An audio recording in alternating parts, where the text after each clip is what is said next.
السلام عليكم ورحمة الله وبركاته. إن الحمد لله نحمده ونستعينه ونستغفره ونعوذ بالله من شرور أنفسنا ومن سيئات أعمالنا. من يهده الله فلا مضل له ومن يضلل فلا هادي له، وأشهد أن لا إله إلا الله وحده لا شريك له، وأشهد أن محمدا عبده ورسوله. يا أيها الذين آمنوا اتقوا الله حق تقاته ولا تموتن إلا وأنتم مسلمون. يا أيها الناس اتقوا ربكم الذي خلقكم من نفس واحدة وخلق منها زوجها وبث منهما رجالا كثيرا ونساء، واتقوا الله الذي تساءلون به والأرحام إن الله كان عليكم رقيبا. يا أيها الذين آمنوا اتقوا الله وقولوا قولا سديدا يصلح لكم أعمالكم ويغفر لكم ذنوبكم، ومن يطع الله ورسوله فقد فاز فوزا عظيما. أما بعد، فإن خير الحديث كتاب الله، وخير الهدي هدي محمد صلى الله عليه وسلم، وشر الأمور محدثاتها، وكل محدثة بدعة، وكل بدعة ضلالة، وكل ضلالة في النار. الوافی بما فی الصحیحین وہ کتاب ہے جو صحیح بخاری اور صحیح مسلم کی تمام احادیث پہ مشتمل ہے، لیکن اس میں احادیث کا تکرار نہیں ہے۔ اس کتاب کو کتاب کے مؤلف نے 10 مقاصد میں تقسیم کیا ہے۔ پہلے مقصد کا تعلق عقیدہ سے ہے، دوسرا علم اور علم کے مصادر کے بارے میں ہے، اور تیسرا عبادات سے تعلق رکھتا ہے۔ تیسرا مقصد جو عبادات سے تعلق رکھتا ہے، اس میں کئی کتب ہیں، اور پہلی کتاب کتاب الطہارہ ہے۔ کتاب الطہارہ میں کئی فصول ہیں، ان فصول میں سے تیسری فصل کا تعلق وضو سے ہے، اور وضو پہ مشتمل فصل کئی ابواب پہ مشتمل ہے۔ ان ابواب میں سے 3 باب ہم پڑھ چکے ہیں، اور تیسرا باب پڑھ رہے ہیں۔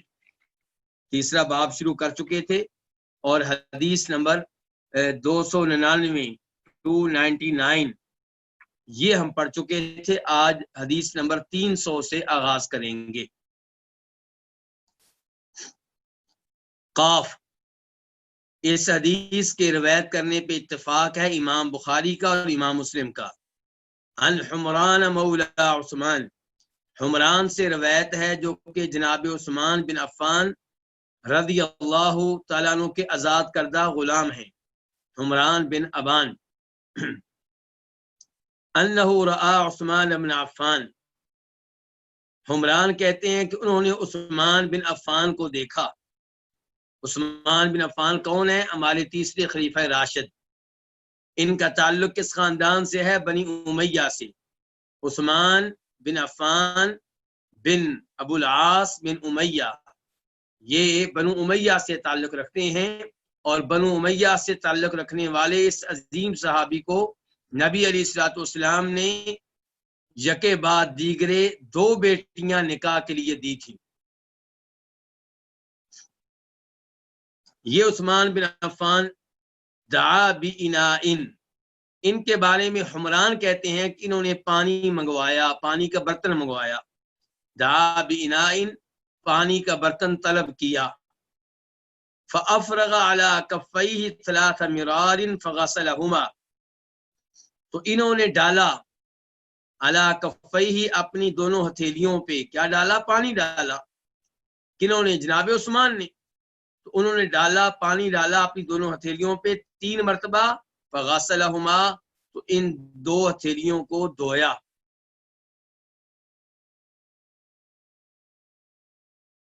ثم ادخل یمینہ فی الاناء، پھر انہوں نے اپنے ہاتھ کو برتن میں داخل کیا۔ کون سے ہاتھ کو؟ یمینہ، دائیں ہاتھ کو۔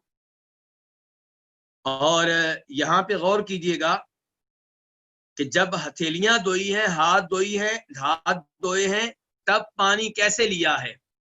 تب پانی برتن سے ہاتھوں پہ ڈالا ہے، ہاتھ اندر داخل نہیں کیے، لیکن جب ہاتھ دھو لیے گئے پھر اپنے دائیں ہاتھ کو برتن میں داخل کیا.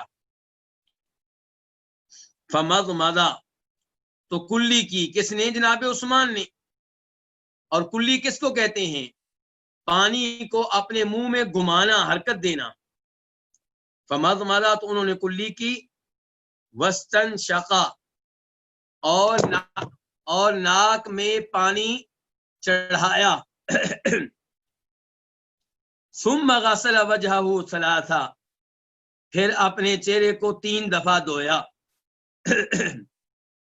وَيَدَيْهِ إِلَى الْمِرْفَقَيْنِ 3 مرار، اور اپنے دونوں ہاتھوں کو دھویا. کہاں تک؟ کونیوں تک. اپنے دونوں ہاتھوں کو کونیوں تک دھویا. 3 مرار، 3 مرتبہ. یعنی کہ دائیں ہاتھ کو کونی تک 3 مرتبہ، پھر بائیں ہاتھ کو کونی تک 3 مرتبہ. ثم مسح برأسه، پھر اپنے سر کا مسح کیا. ثم غسل رجليه 3 مرار الى الكعبين، پھر اپنے دونوں پاؤں 3 مرتبہ دھوئے. الى الكعبين، کہاں تک؟ ٹخنوں تک. ثم قال، پھر کہا کس نے؟ جناب عثمان بن عفان رضی اللہ تعالیٰ عنہ نے، کہ قال رسول اللہ صلی اللہ علیہ وسلم، کہ نبی علیہ الصلوۃ والسلام نے فرمایا، من توضا نحو وضوء ھذا، جس نے میرے اس وضو جیسا وضو کیا. ثم صلی رکعتین، پھر 2 رکعتیں ادا کی. لا یحدث فیہما نفسا، ان 2 رکعتوں میں اپنے آپ سے کوئی بات نہ کرے، یعنی کہ توجہ مکمل طور پہ نماز کی طرف ہو، دل کی باتیں نہ ہوں، دل کی سوچیں نہ ہوں. لا یحدث فیہما نفسا، ان 2 رکعتوں میں اپنے آپ سے کوئی بات نہ کرے. تو کیا ہوگا؟ جو میرے وضو کی طرح وضو کرے، پھر اس انداز سے 2 رکعتیں ادا کرے، کیا ہوگا؟ غفر لہ ما تقدم من ذنبی، اس کے وہ گناہ بخش دیے جائیں گے جو پہلے گزر چکے ہیں، جو پہلے ہو چکے ہیں. تو بڑی عظیم حدیث ہے نبی علیہ الصلوۃ والسلام کی. اس حدیث میں پہلے نمبر پہ یہ دیکھیے گا کہ شروع میں کیا ہے؟ فَأَفْرَغَ عَلَى كَفَّيْهِ 3 مرار، کہ جناب عثمان نے اپنی ہتھیلیوں پہ پانی ڈالا 3 مرتبہ. اسی سے ملتے جلتے الفاظ آئے ہیں اس حدیث میں جو اس سے پہلے ہے 299 299. ذرا وہاں دیکھیے گا کہ فَكَفَأَ عَلَى يَدَيْهِ، وہاں پہ الفاظ کیا آئے ہیں کہ نبی علیہ الصلوۃ والسلام نے پانی کا برتن منگوایا، اور عبداللہ بن زید نے پانی کا برتن منگوایا، صحابی نے، لوگوں کو بتانے کے لیے کہ اللہ کے رسول کا وضو کیسے تھا. فتوضأ لهم، تو ان کے سامنے وضو کیا. فکفأ علی یدیہ، اور برتن کو اپنے ہاتھوں پہ جھکایا. فکفأ علی یدیہ، برتن کو اپنے ہاتھوں پہ جھکایا. کیوں؟ تاکہ پانی ہاتھوں پہ گرے اور ہاتھوں کو دھو سکیں. اور اس کے بعد برتن میں ہاتھ ڈال کر پانی لیا. کس نے؟ عبداللہ بن زید نے. اور پھر بتایا کہ ایسے ہی وضو کیا تھا نبی علیہ الصلوۃ والسلام نے. تو آج میں آپ کو پچھلی حدیث کی طرف کیوں لے کر گیا ہوں؟ کفأ علی یدیہ کا معنی اچھی طرح واضح کرنے کے لیے کہ کفأ علی یدیہ، برتن کو اپنے دونوں ہاتھوں پہ جھکایا. اور آج کی حدیث میں کیا الفاظ آئے ہیں؟ فأفرغ علی کفیہ، کہ اپنی ہتھیلیوں پہ پانی ڈالا. دوسرے نمبر پہ یہ جو تذکرہ آیا ہے کہ آپ نے کلی کی، ناک میں پانی چڑھایا. تو کلی کرنا، ناک میں پانی چڑھانا، ان کا حکم کیا ہے؟ امام ابو حنیفہ رحمہ اللہ کے نزدیک کلی کرنا وضو میں اور ناک میں پانی چڑھانا، یہ دونوں کام سنت ہیں. لیکن غسل میں جب غسل جنابت کرنا ہو، غسل حیض کرنا ہو، تب یہ دونوں کام واجب ہیں.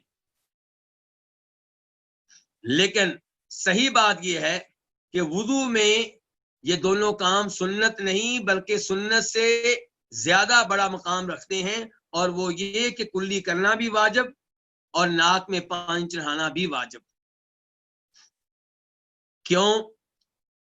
اس لیے کہ نبی علیہ الصلوۃ والسلام سے وضو کا طریقہ جو ہمارے پاس آیا ہے اس میں یہ ہے کہ آپ وضو میں کلی کرتے تھے، ناک میں پانی چڑھاتے تھے.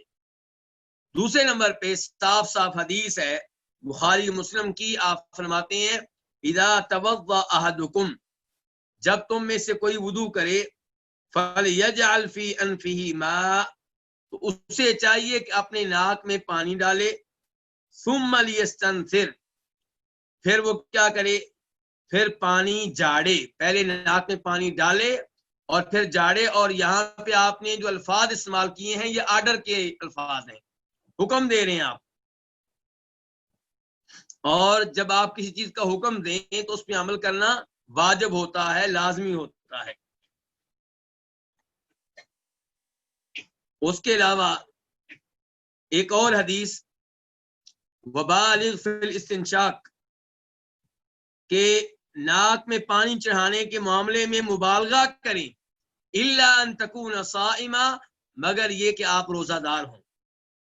نبی علیہ الصلوۃ والسلام حکم دے رہے ہیں کہ جب وضو کریں تو ناک میں پانی چڑھانے کے معاملے میں مبالغہ کرنا ہے، یعنی کہ ٹرخانا نہیں ہے، بہت اچھی طرح پانی چڑھانا ہے. ہاں جب آپ روزے کی حالت میں ہوں تب بھی پانی چڑھانا ہے، لیکن تب مبالغہ نہیں کرنا. تو اس سے آپ اندازہ لگا سکتے ہیں کہ ناک میں پانی چڑھانا کتنی اہمیت رکھتا ہے، اور پھر اس کو جاڑنا. اور ابو داؤد شریف کی حدیث ہے کہ آپ کہتے ہیں اذا توضأت فمضمض، جب وضو کرو تو کلی کرو. یہاں پہ بھی آپ آرڈر دے رہے ہیں، تو کلی کرنا وضو میں اور ناک میں پانی چڑھانا، دونوں یہ چیزیں ایسی ہیں جن پہ عمل کرنا واجب ہے اور ان میں سستی نہیں کرنی چاہیے.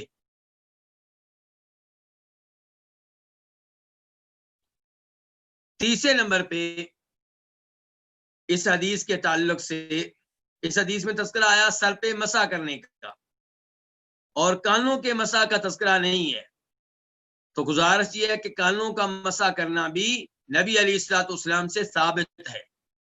اور یہ بھی حدیث آپ سے ثابت ہے کہ الاذنان من الرأس، کہ دونوں کان سر کا حصہ ہیں، سر میں سے ہیں. سر کا مسح کرتے ہیں تو کانوں کا پھر کیا ہوگا، مسح ہوگا. اور مسح کا طریقہ کیا ہے کہ یہ انگلی جسے ہم انگشت شہادت کہتے ہیں، شہادت والی انگلی، یہ انگلیاں کان کے سوراخ میں داخل کی جائیں گی. یعنی کہ آپ کے ہاتھ گیلے ہوں گے، اور کانوں کے لیے، کانوں کے مسح کے لیے نیا پانی لینا ضروری نہیں ہے. سر کے مسح سے آپ کے ہاتھ گیلے ہیں، وہی پانی کافی ہے. اور اگر نیا لے لیں تو انشاءاللہ اس میں بھی کوئی حرج نہیں ہے.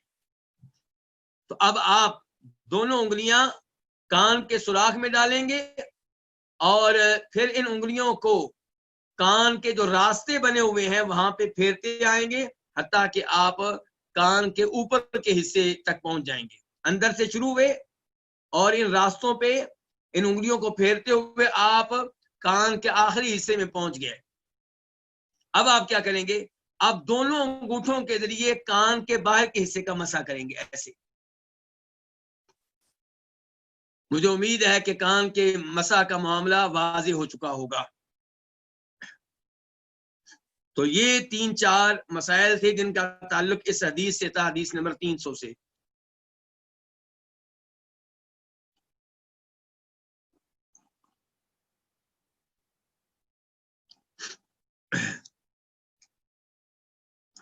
اس حدیث سے یہ پتا چلا کہ وضو کتنی عظیم عبادت ہے. ہمارے پاک و ہند کے اکثر علماء کرام کا فتویٰ یہ ہے کہ وضو کے لیے نیت کی ضرورت نہیں ہے. جب روزے کی نیت کی باری آتی ہے تو اتنا مبالغہ کہ زبان سے نیت کے الفاظ کہلواتے ہیں، حالانکہ نیت کا تعلق دل سے ہوتا ہے. اور ہمارے نزدیک روزے کے لیے بھی نیت ضروری نماز کے لیے بھی ضروری، وضو کے لیے بھی ضروری، ہر عبادت کے لیے نیت ضروری ہے، لیکن نیت کہاں ہوگی؟ دل میں ہوگی۔ لیکن زبان سے نیت کے الفاظ ادا کرنا یہ غلط ہے، بدعت ہے۔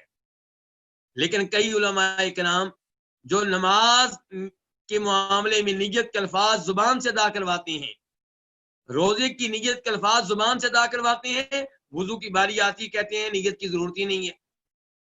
کیوں؟ کیونکہ یہ کوئی عبادت نہیں ہے۔ یہ کیا ہے جی؟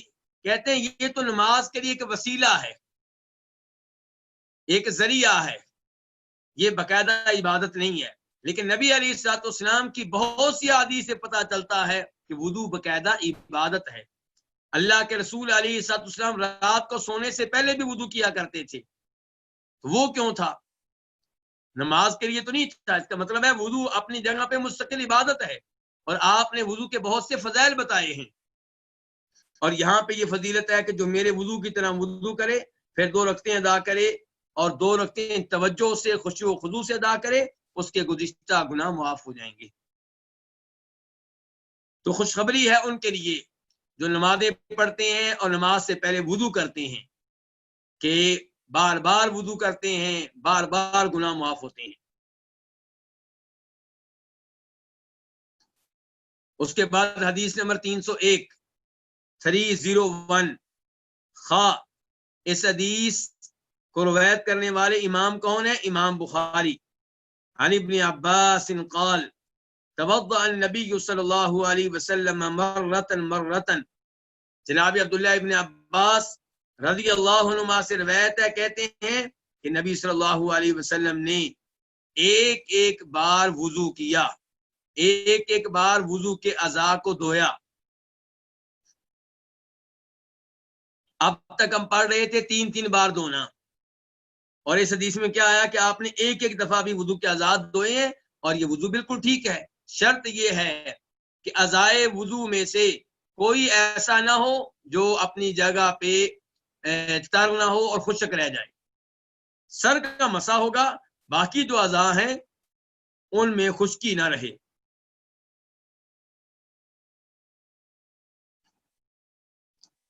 حدیث نمبر 302 اس حدیث کو روایت کرنے والے کون ہیں؟ امام بخاری۔ عن عبداللہ ابن زید ان النبی صلی اللہ علیہ وسلم توضأ مرتين۔ عبداللہ بن زید سے روایت ہے کہ نبی علیہ الصلوۃ والسلام نے 2 مرتبہ وضو کیا، یعنی کہ 2 بار وضو کے اعضاء کو دھویا۔ غور کیجئے گا ان احادیث پہ۔ کبھی کہا جا رہا ہے کہ آپ نے ایک ایک دفعہ وضو کے اعضاء کو دھویا، کوئی صحابی کہہ رہے ہیں کہ 2 دفعہ دھویا، اور کوئی صحابی کہہ رہے ہیں 3 دفعہ دھویا۔ اب جس کا دل ٹیڑھا ہوگا، جو منکرین حدیث میں سے ہوگا، جو حدیث کا مذاق اڑانے والا ہوگا، جس کے دل پہ مہر لگ چکی ہوگی، وہ کہے گا لو جی احادیث میں تضاد ہے، احادیث میں تناقض ہے، احادیث میں ٹکراؤ ہے، ہر حدیث اسی حدیث کے مخالف ہے۔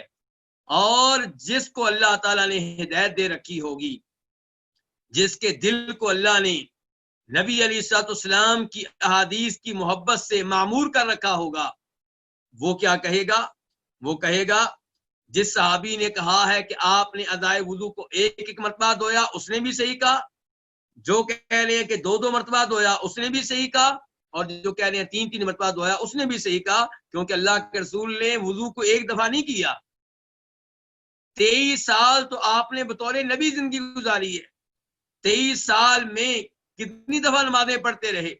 خصوصاً آخری 10 سال 5 نمازیں ایک دن میں، 5 دفعہ کم از کم وضو، تہجد کا وضو اس کے علاوہ، تو پوری زندگی میں کتنے وضو کیے؟ تو کبھی ایک ایک مرتبہ اعضاء کو دھویا، کبھی 2 مرتبہ، کبھی 3 مرتبہ۔ سب احادیث اپنی جگہ پہ صحیح ہیں۔ اور یہ آخری حدیث ابھی ہم نے پڑھی عبداللہ بن زید۔ کئی لوگوں کے ذہنوں میں شاید یہ آئے کہ عبداللہ بن زید وہ ہیں جو اذان والی حدیث روایت کرتے ہیں، لیکن یہ وہ نہیں ہے، یہ ان کے علاوہ ہے۔ حدیث نمبر 303 عن ابی ہریرہ قال انی سمعت النبی صلی اللہ علیہ وسلم یقول ان امتی یدعون یوم القیامة غرا محجلین من آثار الوضوء فمن استطاع منکم ان یطیل غرته فلیفعل. جناب ابو ہریرہ سے روایت ہے، کہتے ہیں کہ میں نے نبی علیہ الصلوۃ والسلام سے سنا کہ آپ کہہ رہے تھے کہ ان امتی یدعون یوم القیامہ، یقیناً میری امت کو قیامت کے دن بلایا جائے گا اس حال میں کہ غرن، ان کے چہرے چمک رہے ہوں گے. اس امت سے مراد آپ کی وہ امت ہے جنہوں نے آپ کا کلمہ پڑھا، ورنہ آج کل کے سکھ بھی آپ کے امتی ہیں، آج کل کے ہندو بھی آپ کے امتی ہیں، انگریز بھی آپ کے امتی ہیں، ملد بھی آپ کے امتی ہیں، لیکن یہ وہ امتی ہیں جنہوں نے آپ کی دعوت کو قبول نہیں کیا. اور اس حدیث میں آپ اپنی اس امت کی بات کر رہے ہیں جنہوں نے آپ کی دعوت کو قبول کر لیا. اسے کہتے ہیں امت اجابہ. ان امتی یدعون یوم القیامہ، میری امت کو قیامت کے دن بلایا جائے گا اس حال میں کہ ان کے چہرے چمک رہے ہوں گے، محجلین، ان کے ہاتھ پاؤں روشن ہوں گے. کیوں؟ من آثار الوضوء، وضو کے اثر کی وجہ سے، وضو کے اثر کے سبب سے. دنیا میں گرمی سردی میں وضو کرتے رہے، آج اللہ نے انعام کیا دیا ہے؟ چہرہ بھی چمک رہا ہے اور ہاتھ پاؤں بھی چمک رہے ہیں. فمن استطاع منکم ان یطیل غرته فلیفعل، بس جو تم میں سے اپنی چمک کو لمبا کرنے کی استطاعت رکھے وہ ایسا کر لے. پہلے بتا دیا گیا حدیث میں کہ روز قیامت جب آپ کی امت آئے گی تو ان کی نشانی کیا ہوگی؟ کہ چہرہ چمک رہا ہوگا اور ہاتھ پاؤں چمک رہے ہوں گے. کس وجہ سے؟ وضو کرنے کی وجہ سے. جو ہمارے بہن بھائی وضو نہیں کرتے، نماز نہیں پڑھتے، ان کا کیا بنے گا روز قیامت؟ مجھے اور آپ کو بڑی ٹینشن ہے اپنے رشتے داروں کی جو کاروبار میں کمزور ہیں، جو غریب اور فقیر اور مسکین ہیں. صبح و شام ہم ان کے بارے میں سوچتے ہیں، لیکن کیا کبھی ہم نے ان کی آخرت کے بارے میں بھی سوچا کہ روز قیامت ان کے وضو کے آثار نہیں چمکیں گے، نبی علیہ الصلوۃ والسلام کے حوض سے پانی نہیں پی سکیں گے. فمن استطاع منکم، آخری الفاظ کیا ہیں؟ کہ جو تم میں سے اپنی چمک کو طویل کرنا چاہتا ہے، بڑھانا چاہتا ہے، فلیفعل، پس چاہیے کہ وہ بڑھا لے.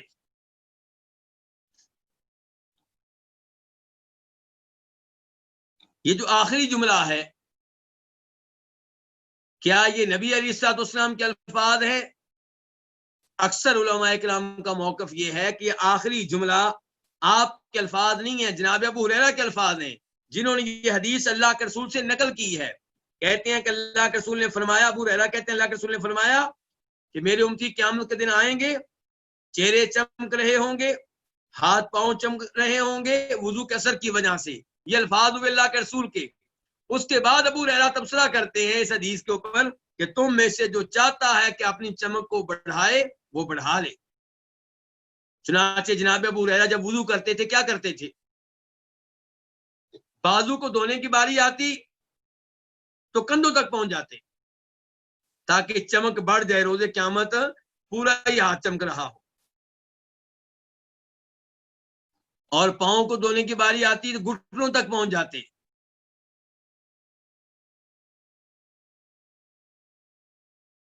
اب مجھے اور آپ کو کیا کرنا ہے؟ تو صحیح بات یہ ہے، اور جو بات کرنے لگا ہوں یہی موقف ہے امام ابن تیمیہ کا، امام ابن القیم کا. امام ابن القیم کا کیا موقف ہے؟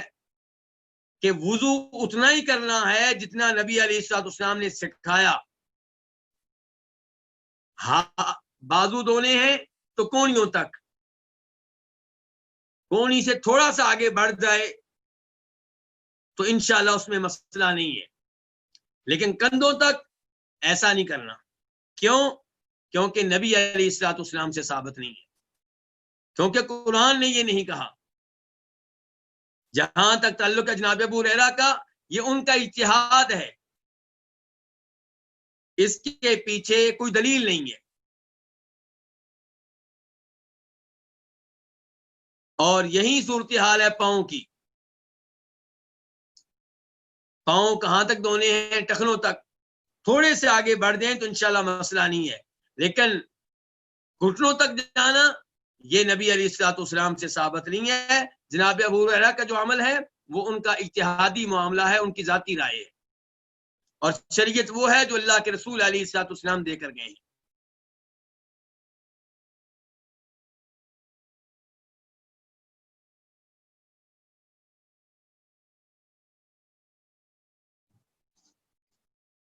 تو اس حدیث سے وضو کی فضیلت، وضو کی شان اور وضو کا مقام معلوم ہو رہا ہے. اس کے بعد حدیث نمبر 304 عن ابی ہریرہ، جناب ابو ہریرہ سے روایت ہے، اور یہ وہ حدیث ہے جس کے بیان کرنے پہ اتفاق ہے امام بخاری اور امام مسلم کا. قاف. جناب ابو ہریرہ سے روایت ہے وکان یمر، وہ گزر رہے تھے. کون؟ ابو ہریرہ رضی اللہ تعالیٰ عنہ. والناس يتوضؤون من المطهرة، ابو ہریرہ گزر رہے تھے جبکہ لوگ وضو کر رہے تھے وضو کے برتن سے. مطہرہ وہ برتن جو وضو کے لیے تیار کیا گیا ہو، طہارت کے لیے تیار کیا گیا ہو. قال، تو کہنے لگے کون؟ ابو ہریرہ، اسبغ الوضو، وضو پورا کیا کرو، یعنی کہ وضو میں کوئی کمی نہ رہنے دیا کرو، وضو پورا کیا کرو. فإن ابا القاسم صلی اللہ علیہ وسلم قال، کیونکہ ابو القاسم کون ہے؟ نبی علیہ الصلوۃ والسلام، آپ کی کنیت ہے ابو القاسم. ابو ہریرہ کہتے ہیں کیونکہ ابو القاسم صلی اللہ علیہ وسلم نے فرمایا ویل، ہلاکت ہے، ہلاکت ہوگی، ہلاکت ہے، للعقاب، ایڑیوں کے لیے. عقاب عقب کی جمع، ایڑیوں کے لیے، پاؤں کا پچھلا حصہ. تو ہلاکت ہے ایڑیوں کے لیے، من النار، آگ میں سے. یعنی کہ وہ ایڑیاں جو وضو کرتے ہوئے خشک رہ گئیں،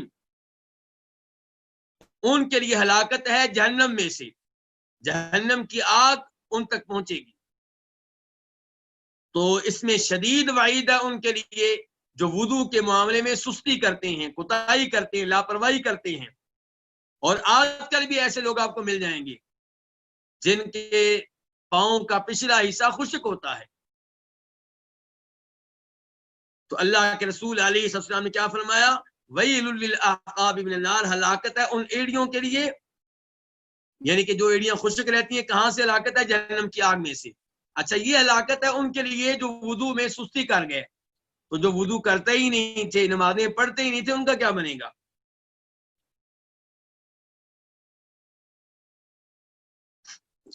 مکمل وضو کون سا ہوتا ہے؟ مکمل وضو یہی ہے کہ وضو کے جو مقامات ہیں، وضو کے جو اعضاء ہیں، ان میں سے کوئی بھی خشک نہ رہے، ہر ایک تک پانی پہنچے.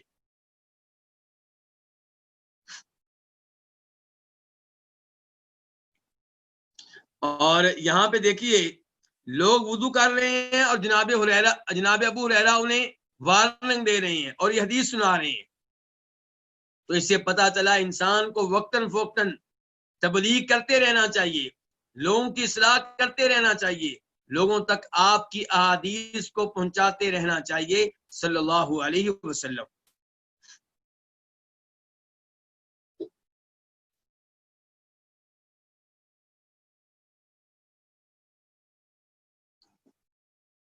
حدیث نمبر 305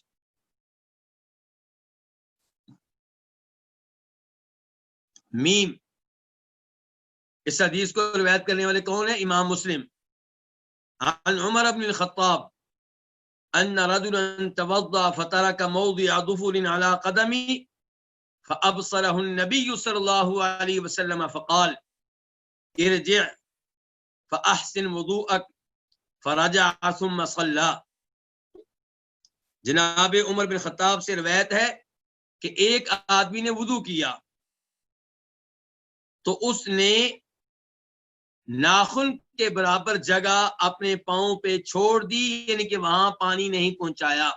ناخن کے برابر جگہ خشک رہ گئی، معمولی سی جگہ، فابصرہ النبی صلی اللہ علیہ وسلم، تو نبی علیہ الصلوۃ والسلام نے اس جگہ کو دیکھ لیا، فقال، تو آپ نے کہا ارجع، واپس جاؤ، فاحسن وضوءک، اپنا وضو اچھی طرح کرو، فراجع، وہ آدمی واپس گیا، کدھر واپس گیا؟ وضو کی طرف واپس گیا، وضو کرنے کے لیے گیا، ثم صلی، پھر اس آدمی نے نماز پڑھی۔ اور ابو داؤد شریف کی حدیث میں الفاظ آتے ہیں کہ امرہ ان یعید الوضوء والصلاۃ، آپ نے اس آدمی کو حکم دیا کہ وضو بھی دوبارہ کرو اور نماز بھی دوبارہ پڑھو۔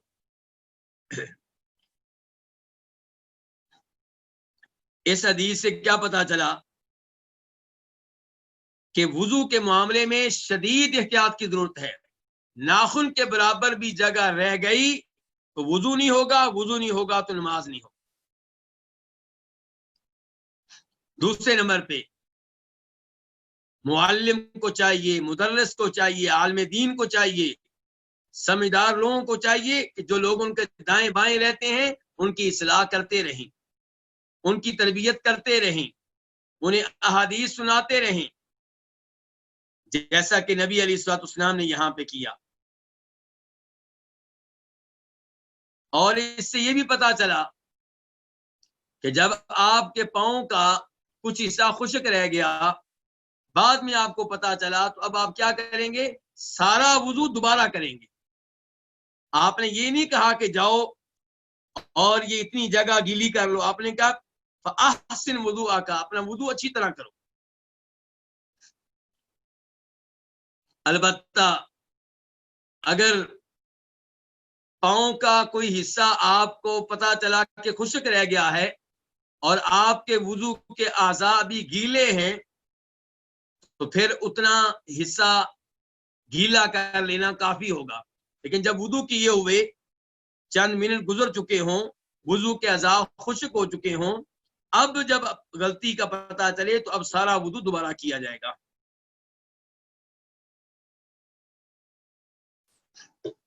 حدیث نمبر 306 میم، یہ حدیث بھی روایت کرنے والے کون ہیں؟ امام مسلم۔ عن بریدہ، امام مسلم روایت کرتے ہیں صحابی بریدہ رضی اللہ تعالیٰ عنہ سے، ان النبی صلی اللہ علیہ وسلم صلی الصلوات یوم الفتح بوضوء واحد، کہ نبی صلی اللہ علیہ وسلم نے متعدد نمازیں پڑھی یوم الفتح، فتح مکہ کے روز، بوضوء واحد، ایک ہی وضو کے ساتھ، ایک ہی وضو کے ساتھ آپ نے متعدد نمازیں پڑھی۔ ومسح علی خفیہ، جبکہ آپ نے اپنے موضوع پہ مسح کیا، وضو ایک کیا اور اس وضو میں بھی آپ نے کیا کیا ہوا تھا؟ موضوع پہ مسح کیا ہوا تھا، مسح کیا علی خفیہ، اپنے موضوع پہ۔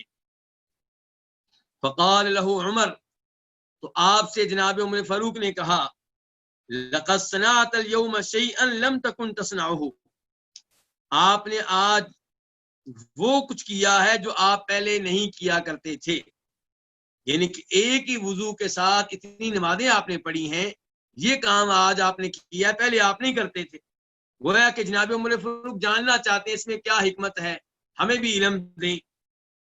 قال، تو آپ نے کہا عمدن صنعته یا عمر، اے عمر میں نے یہ کام جان بوجھ کر کیا ہے، قصدن کیا ہے، یعنی کہ میں بھولا نہیں ہوں۔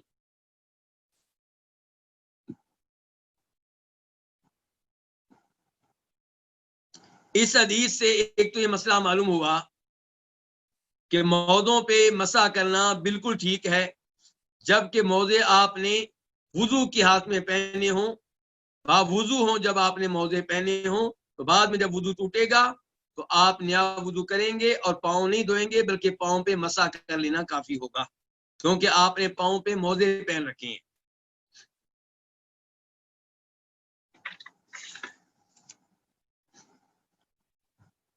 دوسرے نمبر پہ جب وضو پہلے سے موجود ہو تو نماز پڑھنے کے لیے نیا وضو کرنا ضروری نہیں ہے۔ تیسرے نمبر پہ ہر وضو کے لیے، ہر نماز کے لیے نیا وضو کرنا بہت اچھی بات ہے. کیسے پتا چلا؟ کیونکہ عمر فاروق کہہ رہے ہیں اللہ کے رسول آج آپ نے وہ کام کیے جو پہلے نہیں کرتے تھے. اس کا مطلب ہے پہلے آپ ہر نماز کے لیے نیا وضو کرتے تھے، اور اس بار آپ نے ایک وضو سے کئی نمازیں پڑھی ہیں. اس حدیث سے یہ پتا چلا کہ خوشی جتنی بھی بڑی ہو نمازیں معاف نہیں ہیں. مکہ کی فتح کوئی معمولی بات نہیں ہے، بہت زیادہ خوشی کا دن تھا. اس دن بھی آپ نمازیں پڑھتے رہے ہیں، اور ہمارے ہاں کسی کی شادی کا دن ہو تو وہ سمجھتا ہے کہ شاید آج نمازیں معاف ہیں. اس حدیث سے یہ بھی پتا چلا کہ صحابہ کرام یہ عقیدہ رکھتے تھے کہ نبی علیہ الصلوۃ والسلام بھول سکتے ہیں. اسی لیے جناب عمر فاروق نے کہا کہ میں یہ بھولا نہیں ہوں. اسی لیے اللہ کے رسول نے جناب عمر فاروق سے کہا کہ میں بھولا نہیں ہوں.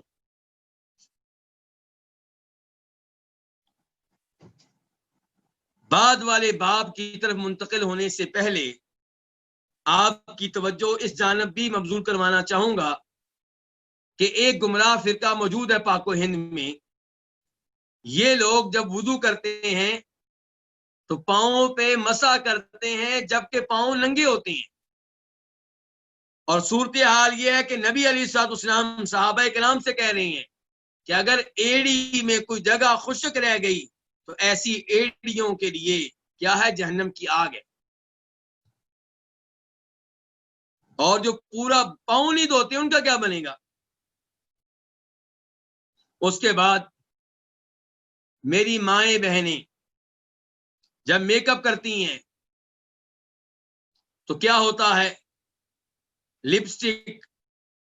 لپسٹک جب ہوگی ہونٹوں پہ تو وضو تو نہیں ہو سکے گا، کیونکہ آپ کے ہونٹ ان تک پانی نہیں پہنچا. یہاں اللہ کے رسول کہہ رہے ہیں ان ایڑیوں کے لیے آگ ہے جو خشک رہ گئی. تو اگر ہونٹ ایسے ہوئے جہاں پانی نہیں پہنچا وضو کا، ان کا کیا بنے گا؟ ایسے ہی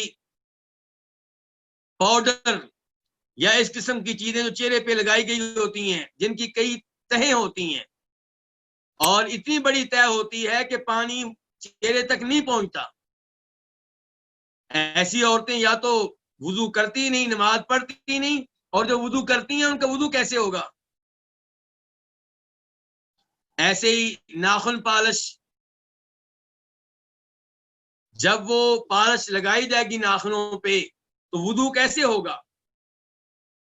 میری ماؤں بہنوں کو سوچنا چاہیے. عورتوں کا حق ہے کہ وہ اپنے آپ کو خوبصورت بنائیں اپنے خاوند کے سامنے، اور باپ کے سامنے بھی خوبصورتی کوئی مسئلہ نہیں ہے، بھائیوں کے سامنے بھی کوئی مسئلہ نہیں ہے. جب گھر میں غیر مرد نہ آتے ہوں، کوئی دیور، کوئی جیٹھ، کوئی بہنوئی وغیرہ نہ آتا ہو، یا آتے بھی ہوں تو آپ پردہ کرتی ہوں، تو آپ اپنے چہرے کو خوبصورت بنائیں، جسم کو خوبصورت بنائیں، کوئی مسئلہ نہیں ہے. لیکن خوبصورتی کے لیے وہ چیزیں استعمال کرنا جن کے ساتھ وضو نہ ہو سکے، وضو کا پانی نہ پہنچ سکے، تو یہ حدیث ذہن میں رکھیں کہ ویل للعقاب من النار، ان ایڑیوں کے لیے ہلاکت ہے جو خشک رہ جائیں جن تک وضو کا پانی نہ پہنچے.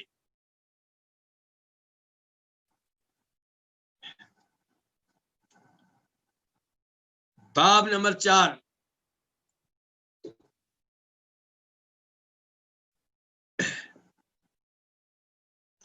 کیا باب ہے؟ الذکر عقب الوضو، وضو کے بعد ذکر کرنا، یعنی کہ دعا وغیرہ پڑھنا، کوئی ذکر پڑھنا جو اللہ کے رسول سے ثابت ہو. وضو کے بعد ذکر کرنا سے مجھے یاد آیا کہ کئی لوگ وضو کرتے ہوئے ہر عضو دھوتے ہوئے اس کی الگ سے دعا پڑھتے ہیں. یہ دعائیں نبی علیہ الصلوۃ والسلام سے ثابت نہیں ہیں. بازو دھونے کی دعا، چہرہ دھونے کی دعا، سر کا مسح کرتے ہوئے دعا، پاؤں دھوتے ہوئے دعا، یہ چیزیں نبی علیہ الصلوۃ والسلام سے ثابت نہیں ہیں۔ اور یہیں سے مجھے یہ مسئلہ بھی یاد آ گیا کہ وضو کرتے ہوئے الگ سے گردن کا مسح کرنا یا گدی کا الگ سے مسح کرنا یہ ثابت نہیں ہے نبی علیہ السلام سے۔ البتہ جب سر کا مسح کریں گے تب آپ اپنے ہاتھ آگے سے پیچھے لے کر آئیں گے تو اس میں گدی بھی آ جائے گی، پھر آپ واپس لے آئیں گے۔ لیکن بعد میں گدی کا الگ سے مسح کرنا یا گردن کا مسح کرنا یہ چیزیں نبی علیہ الصلوۃ والسلام سے ثابت نہیں ہیں۔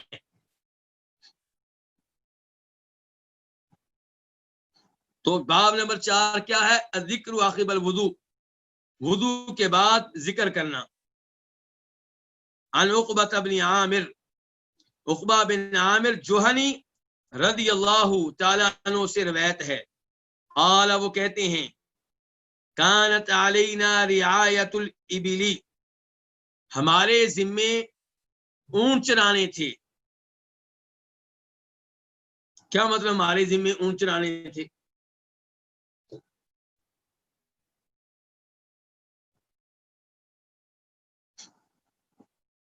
عقبہ بن عامر جوہنی بیان کرنا چاہ رہے ہیں کہ ہمارے اونٹ ہوا کرتے تھے۔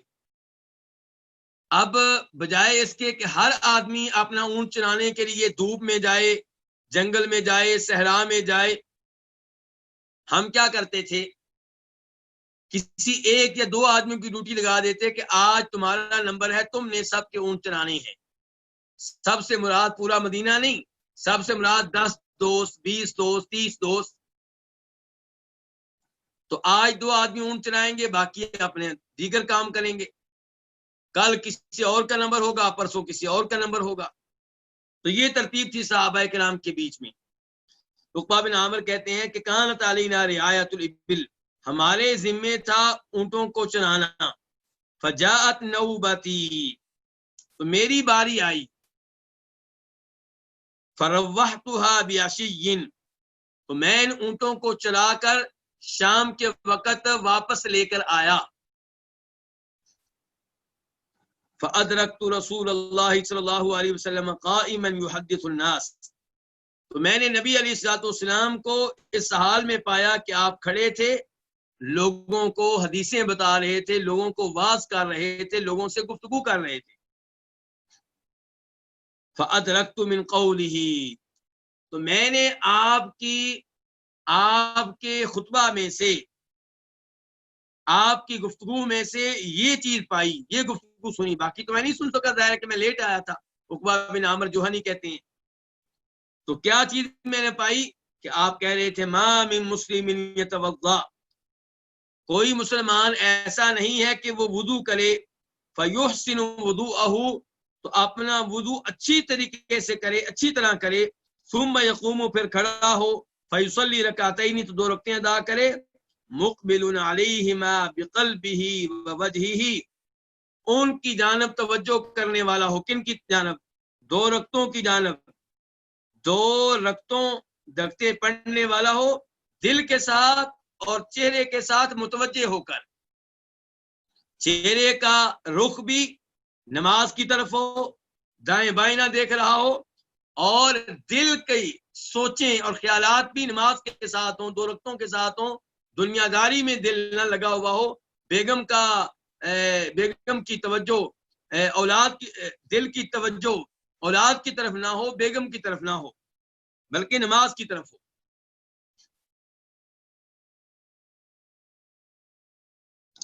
ثم یقوم، پھر وہ کھڑا ہو، فیصلی رکعتین، تو 2 رکعتیں ادا کرے، مقبل علیہما بقلبہ ووجہہ، اپنے دل اور اپنے چہرے کے ساتھ ان 2 رکعتوں کی طرف متوجہ ہونے والا ہو۔ الا، مگر وجبت لہ الجنہ، اس کے لیے جنت واجب ہو جائے گی۔ تو نبی علیہ الصلوۃ والسلام نے کتنی عظیم فضیلت بیان کی ہے اس کی، جو اچھی طرح وضو کرے، پھر اچھی طرح 2 رکعتیں ادا کرے۔ کیا فضیلت بیان کی ہے کہ ایسے آدمی کے لیے جنت واجب ہو گئی۔ وضو اچھے طریقے سے وہی ہوگا جو نبی علیہ الصلوۃ والسلام کے طریقے کے مطابق ہوگا، اور 2 رکعتیں آپ کے طریقے کے مطابق بھی ہوں، اور دل کی توجہ مکمل طور پہ نماز کی طرف ہو۔ قال، وہ کہتے ہیں کون؟ عقبہ بن عامر الجہنی. فقلت، تو میں نے کہا، عقبہ کہتے ہیں میں نے کہا، ما اجود هذه، یہ کتنی عمدہ بات ہے، اللہ کے رسول نے جو بھی بات کی ہے کتنی عمدہ ہے، کتنی اچھی بات ہے، یعنی کہ وضو کریں، 2 رکعتیں ادا کریں، جنت مل جائے، اور کیا چاہیے.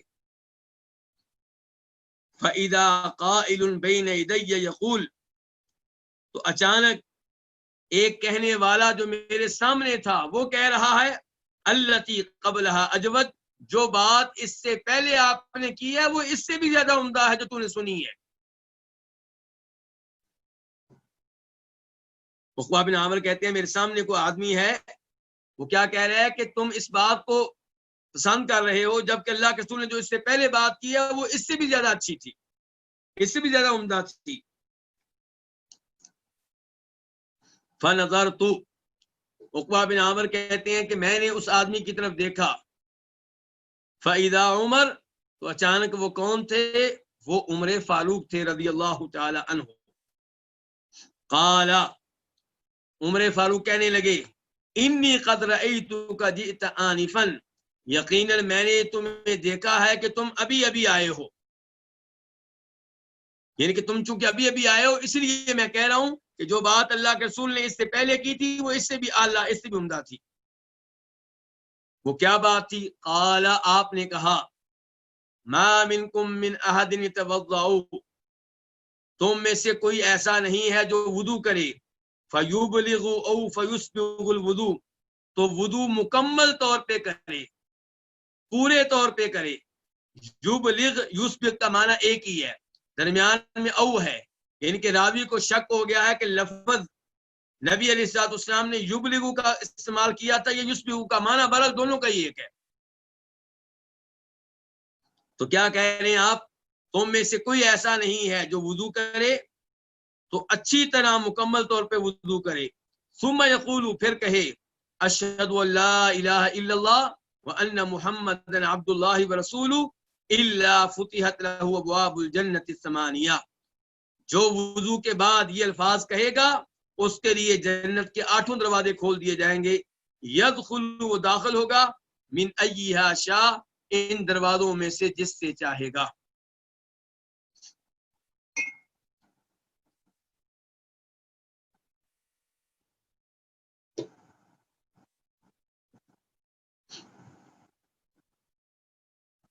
اندازہ کیجئے وضو کی اہمیت کا، وضو کی فضیلت کا، وضو کی شان کا، کہ جو وضو کرے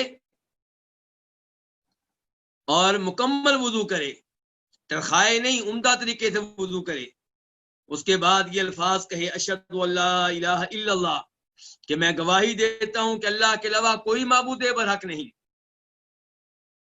اور یہ کہ محمد اللہ کے بندے اور اللہ کے رسول ہے. یہ عقیدہ کوئی آسان عقیدہ نہیں ہے. پہلا جو جملہ ہے کہ میں گواہی دیتا ہوں اللہ کے علاوہ کوئی معبود برحق نہیں، اس کا مطلب یہ ہے کہ میں قبر پرست نہیں بنوں گا، میں قبر والے سے دعا نہیں کروں گا، میں کسی بت سے دعا نہیں کروں گا، میں کسی فوت شدہ سے دعا نہیں کروں گا. میری ہر دعا، میرا ہر رکوع، میرا ہر سجدہ، میرا ہر طواف، میری ہر منت ایک اللہ کے لیے، کیونکہ اللہ کے علاوہ کوئی معبود برحق نہیں. اور جو دوسرا جملہ ہے وہ کیا ہے کہ محمد اللہ کے بندے اور اللہ کے رسول ہیں. یہ بھی کوئی معمولی بات نہیں ہے، ہر مسلمان کہہ رہا ہے، لیکن ہر مسلمان اس پہ عمل نہیں کرتا. کتنے لوگ ہیں جو نبی علیہ السلام کی احادیث کو ماننے سے انکار کر دیتے ہیں. کس وجہ سے؟ کہ میرے ابا جی نہیں مانتے اس حدیث کو، میرے پیر صاحب نہیں مانتے، میرے مولوی صاحب نہیں مانتے، یا میری عقل نہیں مانتی. تو ایسے لوگوں کو کہاں سے فضیلت ملے گی؟ تو فضیلت ان کے لیے ہے جو یہ الفاظ زبان سے ادا کریں اور دل ساتھ دے، دل کا ان الفاظ پہ عقیدہ ہو. تو جب اس انداز سے اچھی طرح وضو کیا جائے، مکمل طور پہ وضو کیا جائے اور یہ الفاظ کہے جائیں، تو ایسے آدمی کے لیے جنت کے 8 دروازے کھول دیے جاتے ہیں، جس دروازے سے چاہے سو داخل ہو. اس روایت سے ایک تو پتا چلا کہ جنت کے دروازے کتنے ہیں؟ 8. دوسرے نمبر پہ پتہ چلا کہ جناب محمد صلی اللہ علیہ وسلم اللہ کے بندے بھی ہیں، اللہ کے رسول بھی ہیں.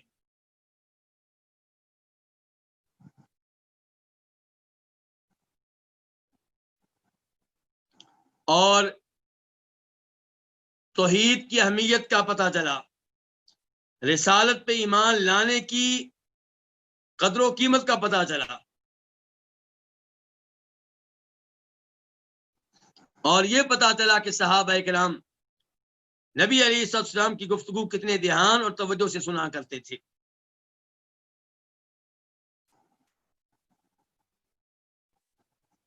اور یہ بھی کہ صحابہ کرام کو کتنا شوق تھا جنت میں جانے کا، اور یہ کہ جنت کی جب بشارت ملتی تھی تو ان کی عبادت کے شوق میں اضافہ ہو جاتا تھا.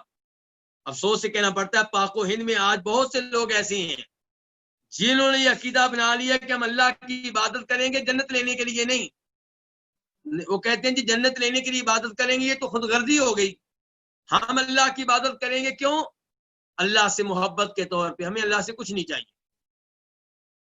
اور یہ عقیدہ جو بظاہر بڑا پیارا لگتا ہے، یہ نبیوں کے عقیدے کے خلاف ہے، اللہ کے ولیوں کے عقیدے کے خلاف ہے، شہداء کے عقیدے کے خلاف ہے. اس لیے یہ عقیدہ 100% غلط ہے.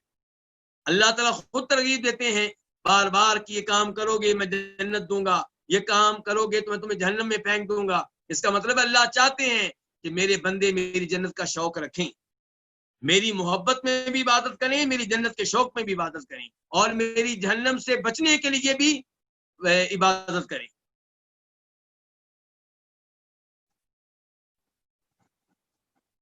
باب نمبر 5.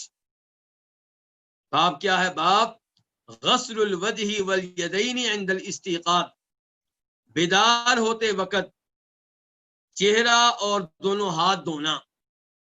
کہ جب آپ نیند سے اٹھیں تو چہرہ بھی دھوئیں، دونوں ہاتھ بھی دھوئیں.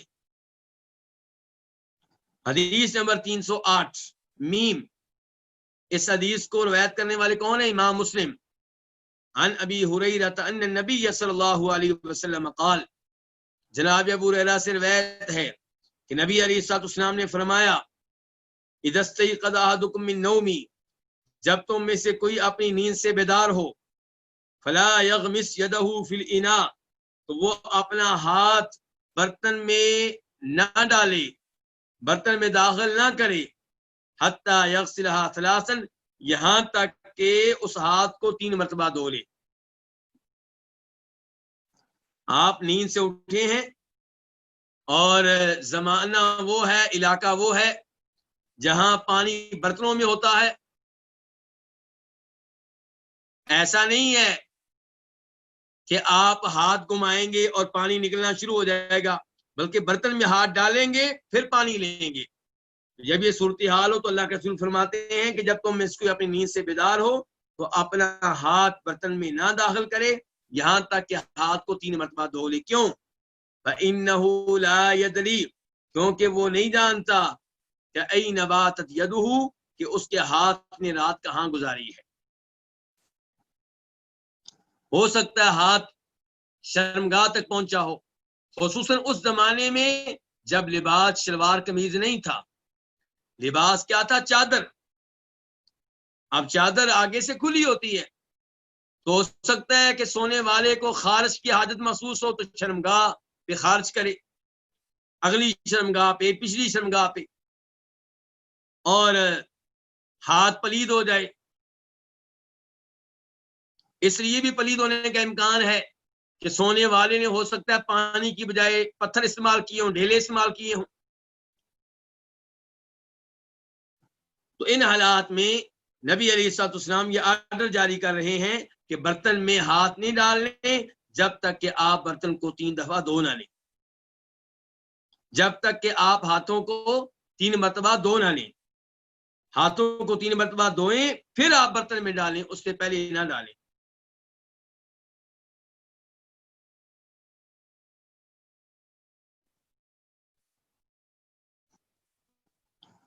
تو یہ چیز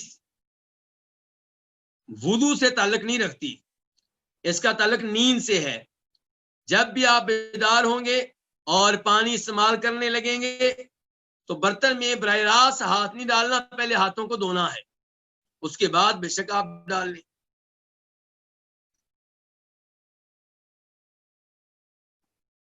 باب نمبر 6، باب الایتار فی الاستنثار والاستجمار۔ الایتار ویتر اختیار کرنا، طاق عدد اختیار کرنا، فی الاستنثاری ناک جاڑتے ہوئے، والاستجماری اور پتھروں کے ساتھ استنجا کرتے ہوئے۔ جب آپ پتھروں کے ساتھ استنجا کریں گے تو طاق عدد استعمال کریں، 3 پتھر، 5 7 9 2 4 6 نہیں، بلکہ طاق عدد۔ حدیث نمبر 309 قاف۔ اس حدیث کے روایت کرنے پہ اتفاق ہے کس کا؟ امام بخاری کا اور امام مسلم کا۔ عن ابی ہریرہ عن النبی صلی اللہ علیہ وسلم انہ قال، جناب ابو ہریرہ سے روایت ہے، وہ نبی علیہ الصلوۃ والسلام سے روایت کرتے ہیں کہ آپ نے کہا، من توضأ فلیستنثر، جو وضو کرے اسے چاہیے کہ ناک جاڑ لے۔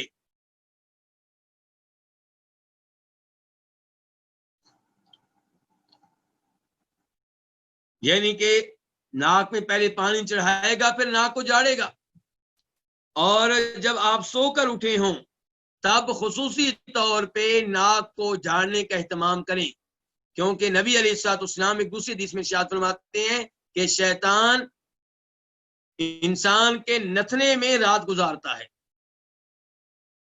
تو شیطان کے اثرات کو ختم کرنے کے لیے جب اٹھیں، ایک تو ہاتھ براہ راست کسی پانی کے برتن میں نہ ڈالیں، بلکہ پانی لے کر ہاتھوں کو دھو لیں، اور دوسرا یہ ہے کہ ناک کو اچھی طرح جاڑیں تاکہ شیطان کے اثرات ختم ہو جائیں۔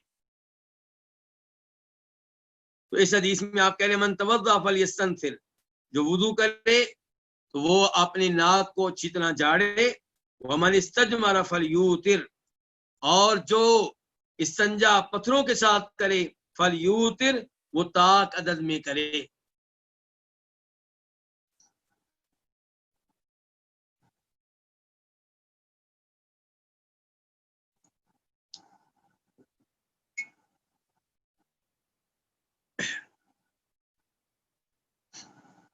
اس کے بعد باب نمبر 7، یہ کون سا باب ہے؟ باب لا يتوضأ من الشک، شک کی وجہ سے وضو نہ کرے۔ کئی لوگ وسوسے کے مریض ہوتے ہیں، شکوک و شبہات کے مریض ہوتی ہیں، ان کو یہ وسوسہ لگا رہتا ہے کہ ہمارا وضو ٹوٹ گیا ہے، شاید ہوا نکل گئی ہے، تو یہ ان کے بارے میں باب ہے کہ باب کہ شک کی وجہ سے وضو نہ کرے۔ حدیث نمبر 310 قاف۔ اس حدیث کے روایت کرنے پہ اتفاق ہے کس کا؟ امام بخاری کا اور امام مسلم کا۔ عن عبداللہ بن زید عن عمہ، عبداللہ بن زید سے روایت ہے، وہ کس سے روایت کرتے ہیں؟ امی، اپنے چچا سے۔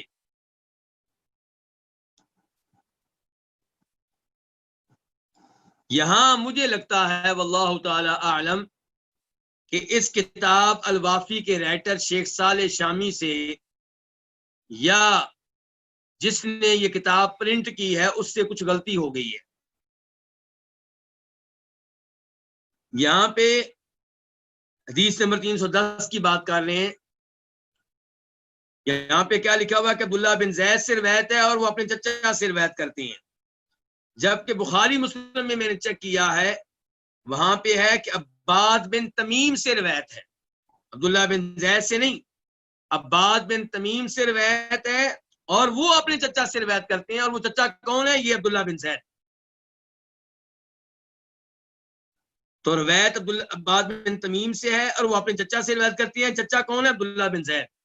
اور جو ہمارے پاس ہے اس میں معاملہ الٹ ہو چکا ہے، کیا؟ کہ عبداللہ بن زید سے روایت ہے اور وہ اپنے چچا سے روایت کرتے ہیں۔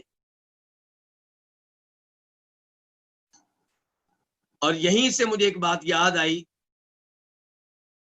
کہ پچھلے درس میں نے مسئلہ بیان کیا تھا کہ اگر کوئی آدمی اپنی بیگم کے حیض میں بیگم سے جماع کرتا ہے تو اس کے اوپر جرمانہ پڑے گا. کیا جرمانہ؟ 1 دینار یا آدھا دینار صدقہ خیرات کے طور پہ دے. اور پھر میں نے بتایا تھا کہ 1 دینار کے کتنے گرام بنتے ہیں؟ 4.25 گرام. اور پھر میں نے کہا تھا کہ 4.25 گرام کتنے روپے بنتے ہیں؟ تو میں نے کہا تھا 1 گرام 1 لاکھ روپے کا ہوتا ہے. تو 4 گرام کتنے بن گئے؟ 4 لاکھ روپے بن گئے. تو میں نے کہا تھا جو حیض کی حالت میں اپنی بیگم سے جماع کرے گا اس کا جرمانہ کتنا ہے؟ 4 لاکھ روپے سے اوپر ہے. تو ہمارے کسی دوست نے توجہ دلائی، اللہ ان کو جزائے خیر دیں، کہ یہ 4 لاکھ روپیہ کیسے بنتا ہے؟ 1 گرام 1 لاکھ کا کیسے ہو گیا؟ تو میں نے جو بتایا تھا کہ جرمانہ 1 دینار ہے، یہ بالکل صحیح معلومات تھیں، یا آدھا دینار ہے، یہ صحیح معلومات تھیں. حدیث کے لفظ یہ ایسے ہیں کہ جو حیض کی حالت میں بیگم سے جماع کرے وہ 1 دینار یا آدھا دینار صدقہ خیرات کرے. اب یہ جو میں نے بتایا تھا کہ 1 دینار 4.25 گرام کا ہے، یہ بھی الحمدللہ ٹھیک ہے، لیکن یہ کہنا کہ 1 گرام 1 لاکھ روپیہ بنتا ہے، یہ معلومات ٹھیک نہیں تھی. شاید 1 گرام 1 لاکھ روپیہ بنتا ہے یہ کہتے ہوئے میرے ذہن میں کیا تھا؟ تولہ تھا. 1 تولہ اس کا ریٹ ذہن میں آ گیا، ورنہ 1 گرام کا ریٹ اتنا نہیں ہے، تقریباً 10,000 روپے بنتا ہے. تو 4 گرام کا کتنا بن جائے گا؟ 40,000 روپیہ. اور چونکہ 4.25 گرام ہے تو آپ کہہ لیں 40,000 روپے سے لے کے 50,000 روپے تک. تو بہرحال یہ 1 گرام کا ریٹ بتاتے ہوئے روپے میں جو ریٹ بتایا اس میں غلطی لگی ہے. میں نے 1 گرام کا ریٹ کیا بتایا تھا؟ 1 لاکھ، جبکہ صحیح بات کیا کہ 1 گرام کا ریٹ آج کل تقریباً 9 سے 10,000 روپے کے بیچ میں ہے. تو یہاں پہ میرے ناقص علم کے مطابق شیخ صالح شامی سے، اور ان سے مجھے امید نہیں ہے، لیکن جس نے ان کی طرف سے کتاب پرنٹ کی ہے، کمپوزنگ کی ہے، لکھا ہے، شاید اس سے غلطی ہوئی ہے. تو یہاں پہ کیا لکھا ہے جی؟ عبداللہ بن زید سے روایت ہو، اپنے چچا سے روایت کرتے ہیں. میرے ناقص علم کے مطابق جو بخاری مسلم سے مجھے معلوم ہوا وہ یہ ہے کہ عباد بن تمیم سے روایت ہے اور وہ اپنے چچا سے روایت کرتے ہیں. چچا کون ہے؟ یہ عبداللہ بن زید.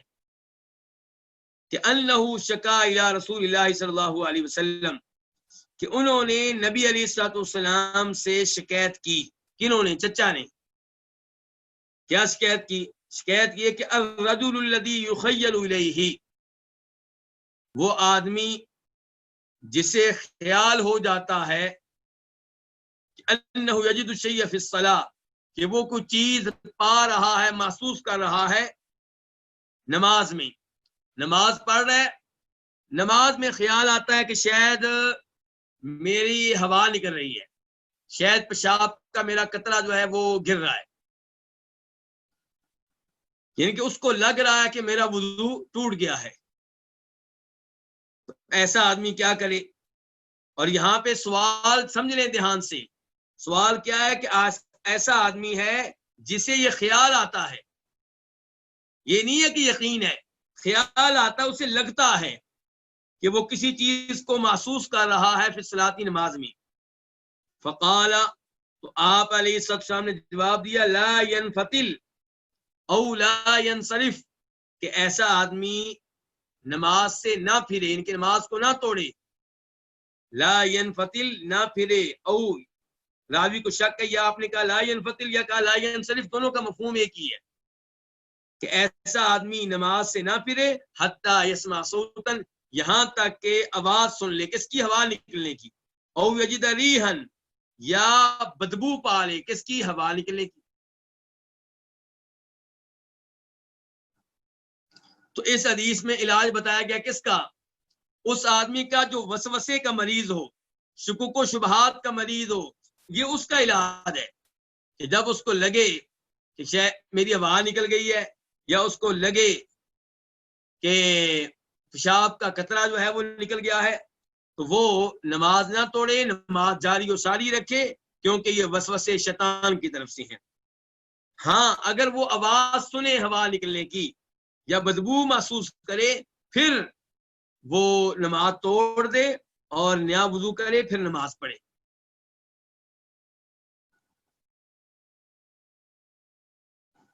تو یہ علاج کس کا بتایا گیا ہے؟ جو وسوسے کا مریض ہے، شکوک و شبہات کا مریض ہے۔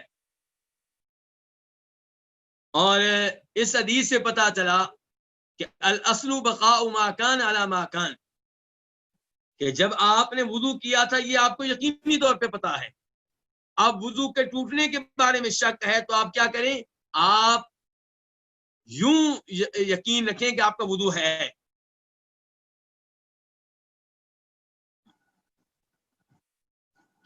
کئی لوگ جب نماز پڑھنے لگتے ہیں سوچوں میں پڑ جاتے ہیں کہ میرا وضو ہے کہ نہیں ہے، تو اگر انہیں یقین ہو جائے کہ وضو ٹوٹ گیا ہے، پھر ان پہ واجب ہوگا نیا وضو کریں۔ اور اگر یہ یقین ہے کہ میں نے زور کے ٹائم وضو کیا تھا اور وضو کے ساتھ میں نے زور کی نماز پڑھی تھی، اس کے بعد گھنٹہ 2 گھنٹے گزرے ہیں، وضو ٹوٹا یا نہیں ٹوٹا اس میں شک و شبہ ہے، تو اب اصول یہ ہوگا کہ اس کا وضو ہے، کیونکہ وضو کرنا یقینی ہے، زور کے ٹائم کیا تھا، ٹوٹنے کے بارے میں شک و شبہ ہے۔ اس کے برعکس ایک آدمی کو یقین ہے کہ میرا زور کے بعد وضو ٹوٹ گیا تھا، ہوا نکلی تھی، پیشاب میں نے کیا تھا، اب یہ اس سے شک ہے کہ میں نے پھر نیا وضو کیا تھا کہ نہیں کیا تھا، اب کیا ہے؟ اب اس کو کہیں گے کہ واجب ہے کہ وضو کرو، کیونکہ یہ بات یقینی ہے کہ تمہارا وضو ٹوٹا تھا، اور وضو نیا کیا یا نہیں کیا اس میں شک ہے، اس لیے تم نیا وضو کرو۔ اور اگر یہ یقین ہو، پھر دوبارہ دہرا رہا ہوں، اگر یہ یقین ہو کہ زور کے لیے وضو کیا تھا، یہ شک ہے کہ ٹوٹا تھا کہ نہیں ٹوٹا تھا، ہم کہیں گے وضو کا ہونا یقینی ہے، ٹوٹنے کے بارے میں شک و شبہ کی طرف توجہ نہ دو، تمہارا وضو ہے، اور اگلی نماز پڑھنا چاہو تو اسی وضو کے ساتھ پڑھ سکتے۔ تو باب کیا ہے کہ شک کی وجہ سے وضو نہ کرے۔ تو یہ شیطان کی طرف سے کئی دفعہ ایسے شک و شبہات ہوتی ہیں، وہ انسان کو عبادت سے روکنا چاہتا ہے تاکہ ایسا آدمی تنگ آ جائے وضو کر کر کے، اور پھر نمازیں بار بار پڑھ کے، اور پھر یہ دین سے دور ہو جائے۔ تو اسی شریعت نے کیا کہا ہے کہ آپ ایسے شکوک و شبہات اور ایسے وسوسوں پہ توجہ نہ دیں۔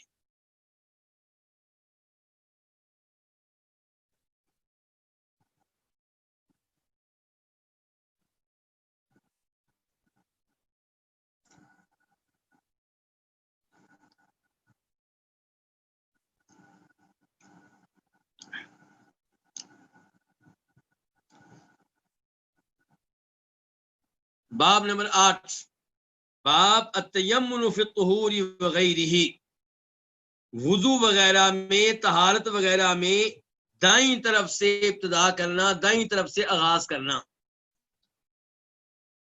حدیث نمبر 311 قاف۔ اس حدیث کے بیان کرنے پہ اتفاق ہے امام بخاری کا اور امام مسلم کا۔ عن عائشہ قالت، جناب عائشہ سے روایت ہے، وہ کہتی ہیں کان النبی صلی اللہ علیہ وسلم یعجبہ التیمن فی تناعلہ وترجلہ وطہورہ وفی شأنہ کلہ، کہ نبی علیہ الصلوۃ والسلام کو دائیں جانب سے آغاز کرنا اچھا لگتا تھا۔ کب؟ کس موقع پہ؟ فی تناعلہ، جوتا پہننے کے موقع پہ، وترجلہ، کنگھی کرنے کے موقع پہ، وطہورہ، وضو اور طہارت کے موقع پہ، وفی شأنہ کلہ، اور ہر معاملے میں۔ یعنی کہ جب آپ جوتا پہنتے تو آپ کی کوشش ہوتی تھی پہلے میں دائیں پاؤں میں جوتا پہنوں، بعد میں بائیں پاؤں میں جوتا پہنوں۔ دوسرے نمبر پہ کنگھی کرتے ہوئے داڑھی میں، سر میں، پہلے دائیں جانب سے کنگھی پھر بائیں جانب سے، داڑھی میں پہلے دائیں جانب سے کنگھی پھر بائیں جانب سے۔ وضو میں بھی ایسے، پہلے دایاں ہاتھ پھر بایاں ہاتھ۔ اور دونوں بازو میں بھی ایسے، پہلے دایاں بازو پھر بایاں بازو، پہلے دایاں پاؤں پھر بایاں پاؤں۔ تو نبی علیہ الصلوۃ والسلام کو طہارت وغیرہ میں دائیں طرف سے آغاز کرنا اچھا لگتا تھا، اور ہر مسلمان کو چاہیے اسی چیز کو اپنائے۔ آج جب ہم ایئرپورٹ وغیرہ پہ جاتے ہیں، جہاز میں بیٹھتے ہیں اور ہوٹلوں میں جاتے ہیں، اچھے بھلے مسلمان سمجھدار پڑھے لکھے جو مولویوں کو جاہل سمجھتے ہیں، وہ بائیں ہاتھ سے پانی پی رہے ہوتے ہیں، بائیں ہاتھ سے کھانا کھا رہے ہوتے ہیں، جبکہ نبی علیہ الصلوۃ والسلام نے اس سے سختی کے ساتھ روکا ہے۔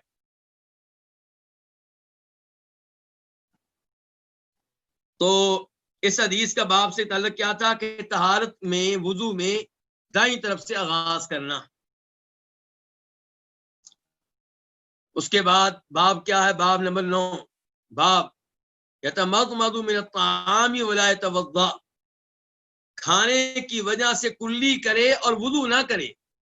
کھانا کھایا ہے، ہوا نہیں نکلی، پیشاب نہیں کیا، تو پھر وضو موجود ہے، اب نماز پڑھنا چاہتے ہیں تو کیا کریں؟ کلی کر لیں، آپ منہ صاف کر لیں تاکہ کھانے کے ذرات آپ کے منہ میں باقی نہ ہو، وضو کرنے کی ضرورت نہیں ہے۔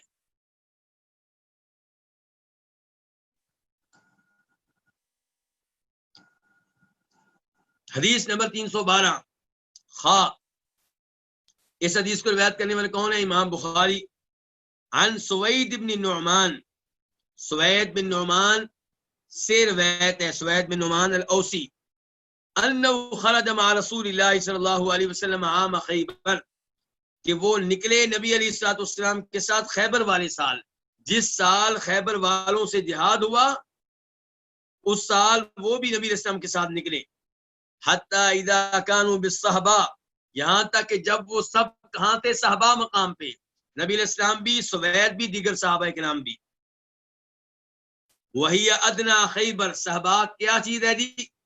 یہ خیبر کے نیچے ہے، خیبر کے قریب یہ علاقہ ہے صحابہ کا۔ فصل العصر، تو وہاں پہ آپ نے عصر کی نماز پڑھائی۔ ثم دعا بالازواد، پھر آپ نے زیادہ سفر طلب کیا۔ صحابہ کرام میں اعلان کر دیا گیا کہ جس کے پاس کھانے کے لیے جو ہے وہ لے آئے۔ فلم یؤت الا بالسویق، تو نہیں لایا گیا مگر ستو کو، جو بھی لوگ لے کر آئے ستو لے کر آئے۔ فامر به فسریا، تو آپ نے ستو کے بارے میں حکم دیا، فسریا، تو اسے بھگو دیا گیا، پانی میں ڈال دیا گیا۔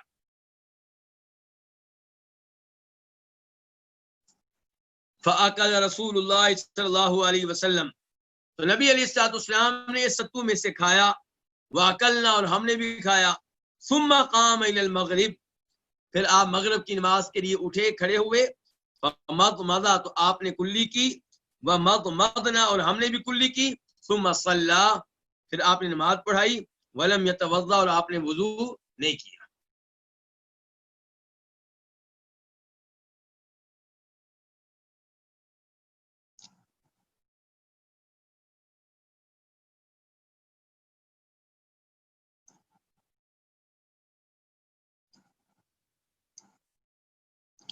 اس حدیث سے ایک تو یہ پتا چلا کہ صحابہ کرام زیادہ راہ، زیادہ سفر ساتھ لے کے نکلتے تھے، اور یہی توکل ہے کہ آپ پورے اسباب اختیار کریں، پھر بھروسہ اللہ پہ کریں۔ اسباب اختیار کیے بغیر اللہ پہ بھروسہ کرنا یہ توکل نہیں ہے، بلکہ توکل کے الٹ ہے۔ اور اس سے پتا چلا کہ جب سب لوگوں کا کھانا ایک جگہ جمع ہو جائے اس کی وجہ سے برکت ہو جاتی ہے کھانے میں، تو اسی لیے آپ نے زیادہ سفر کو جمع کیا۔ اور اس سے پتا چلا کہ ستو پرانی چیز ہے، نبی علیہ الصلوۃ والسلام نے بھی ستو کھایا، آپ کے صحابہ کرام نے بھی کھایا۔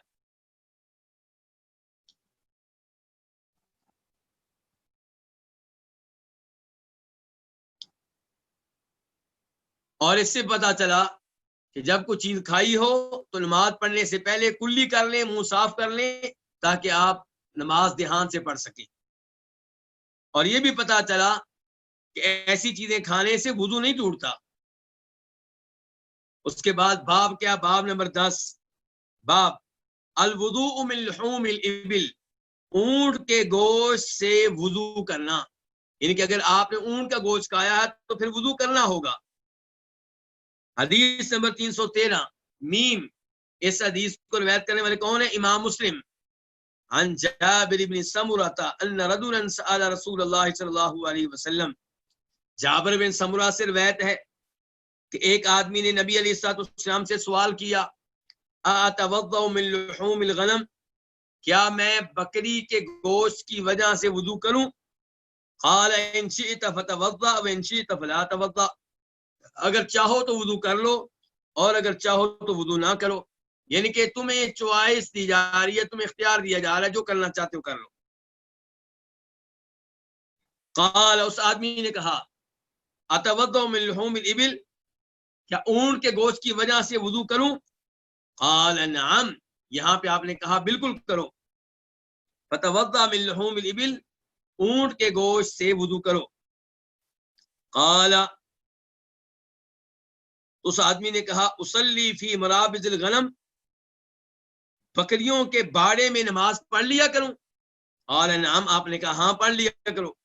قال اصلی فی مبارک الابل، کیا میں اونٹوں کے باڑے میں نماز پڑھ لیا کروں؟ قال لا، آپ نے کہا نہیں. اس حدیث سے ایک تو یہ مسئلہ پتا چلا کہ بکری کا گوشت کھائیں تو آپ کا وضو نہیں ٹوٹے گا، اسی وضو کے ساتھ آپ کو اور نماز پڑھ سکتے ہیں. یعنی کہ جو وضو آپ نے بکری کا گوشت کھانے سے پہلے کیا تھا اور نماز پڑھی تھی، بکری کا گوشت کھانے کے بعد آپ اور نماز پڑھ سکتے ہیں اور نیا وضو کرنے کی ضرورت نہیں ہے. یہ بھی پتا چلا کہ اونٹ کا گوشت اگر کھائیں گے تو وضو نیا کرنا پڑے گا، پرانا وضو کام نہیں آئے گا. کیوں؟ وجہ کیا ہے، سبب کیا ہے؟ اس بارے میں علماء کرام کے مختلف اقوال ہیں. اس لیے کوئی واضح قول بیان کرنا ممکن نہیں ہے، لیکن ہمارا ایمان ہے کہ اللہ کے رسول نے کہہ دیا اور جو آپ نے کہا اسی میں خیر ہے، اسی میں حکمت ہے، ہم آنکھیں بند کر کے ایمان لاتے ہیں. پھر یہ پتا چلا کہ بکریوں کے بارے میں نماز پڑھ سکتے ہیں، اونٹ کے بارے میں نماز نہیں پڑھ سکتے. اونٹ کے بارے میں نماز کیوں نہیں پڑھ سکتے؟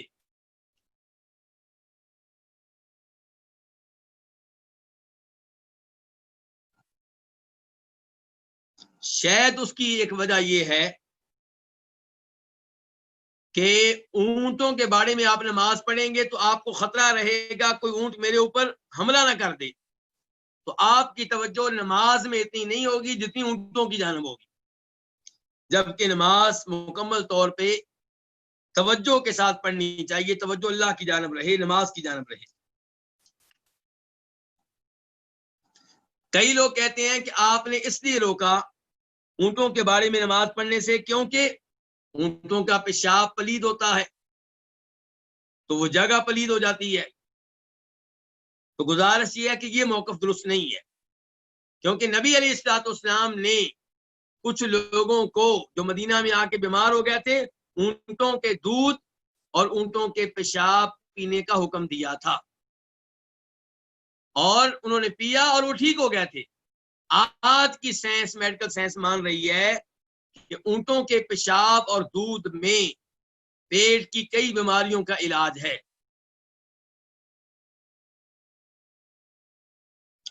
تو آپ نے اونٹوں کے بارے میں نماز پڑھنے سے اس لیے نہیں روکا کہ اونٹوں کے باڑے پلید ہوتے ہیں، اونٹ پیشاب کر دیتے ہیں، کیونکہ اونٹوں کا پیشاب پلید نہیں ہے.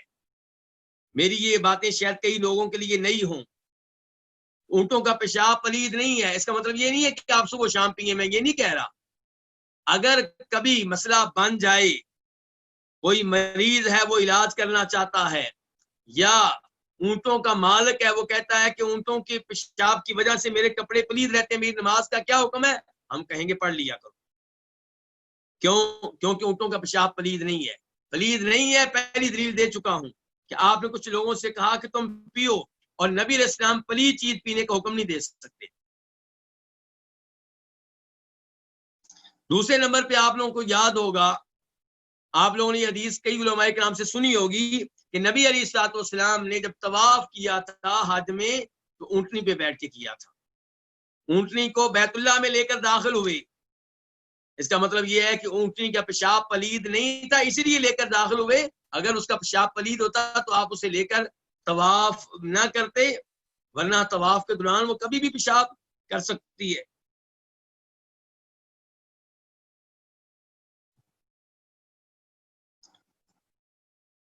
وہ جانور جن کا گوشت کھایا جاتا ہے، صحیح بات یہ ہے کہ ان کا پیشاب پلید نہیں ہے۔ ویسے مجھے بھی گن آتی ہے، آپ کو بھی آتی ہے، نہ آپ پیئیں گے، نہ میں پیوں گا، نہ کسی اور کو مشورہ دیں گے، لیکن اگر کسی کا علاج اس پیشاب میں ہو تو وہ پی سکتا ہے، جیسا کہ اللہ کے رسول نے رہنمائی کی تھی۔ یا جیسا کہ پہلے کہہ چکا ہوں، کوئی گائیوں کا مالک ہے، بھینسوں کا مالک ہے، اونٹنوں کا مالک ہے، اور یہ جانور کبھی بھی پیشاب کر دیتے ہیں، تو آپ کے جسم پہ چھینٹے پڑ گئے، آپ نماز پڑھنا چاہتے ہیں، نہیں پڑھ رہے اس لیے کہ کپڑے پلید ہیں، تو ہم کہیں گے کپڑے آپ کے پلید نہیں ہیں، نماز کو آپ لیٹ نہ کریں، ٹائم پہ پڑھ لیں۔ اور اگر نیا لباس مل جائے بہت اچھی بات ہے، اگر ایسا لباس مل جائے جس کے اوپر پیشاب کے قطرے نہ گرے ہوئے، اچھی بات ہے۔ انسان کا پیشاب پلید ہوتا ہے، یاد رکھیے گا، اس میں کوئی شک و شبہ نہیں ہے۔ اس کے بعد باب نمبر کیا ہے؟ باب نمبر 11، باب حل یتوضأ مما مست النار، کیا وضو کرنا ہوگا اس چیز کو کھانے کی وجہ سے جسے آگ نے چھوا ہو؟ جس چیز کو آگ پہ پکایا گیا ہو، جس چیز کو آگ لگی ہو، کیا اس چیز کو کھا لینے کے بعد وضو کرنا پڑے گا؟ پہلا وضو ٹوٹ جائے گا؟ حدیث نمبر 314 میم، اس حدیث کو روایت کرنے والے امام مسلم ہے، عائشہ ام المؤمنین عائشہ سے روایت ہے، زوج النبی صلی اللہ علیہ وسلم، جو نبی علیہ السلام کی بیگم ہے، قالت، وہ کہتی ہیں، آج رسول اللہ صلی اللہ علیہ وسلم، کہ رسول اللہ صلی اللہ علیہ وسلم نے فرمایا، توضؤ، وضو کرو، مما، اس چیز کی وجہ سے، ما مست النار، جسے آگ نے چھوا ہو۔ لیکن یہ آپ کا حکم منسوخ ہو چکا، یہ آپ کا آرڈر کینسل ہو چکا، خود آپ نے کینسل کیا۔ یہی وجہ ہے کہ آپ سے ملتا ہے کہ آخری زندگی میں آپ نے کئی ایسی چیزیں کھائیں جنہیں آگ نے چھوا ہوتا تھا، اور آپ پرانے وضو کے ساتھ ہی نماز پڑھ لیتے تھے، اس چیز کو کھانے کی وجہ سے نیا وضو نہیں کرتے تھے۔ مثال کے طور پہ مسلم شریف کی حدیث ہے، حدیث نمبر 354، عبداللہ بن عباس کہتے ہیں کہ نبی علیہ السلام نے ایک بکری کا کندھے کا گوشت کھایا، پھر آپ نے نماز پڑھائی اور وضو نہیں کیا۔ اس لیے صحیح بات یہ ہے کہ یہ حدیث کہ وہ چیز جس کو آگ نے چھوا ہے وہ کھائیں تو وضو کرنا ہوگا، یہ کینسل ہو چکی ہے۔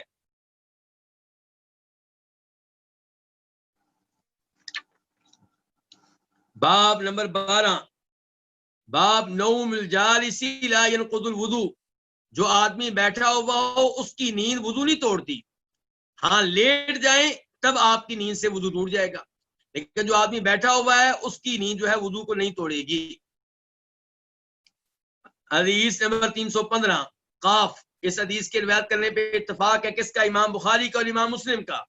انس، جناب انس بن مالک سے روایت ہے، قال، وہ کہتے ہیں، اقیمت الصلاۃ، نماز قائم کر دی گئی، اقامت کہہ دی گئی، عشاء کی نماز کی بات ہو رہی ہے۔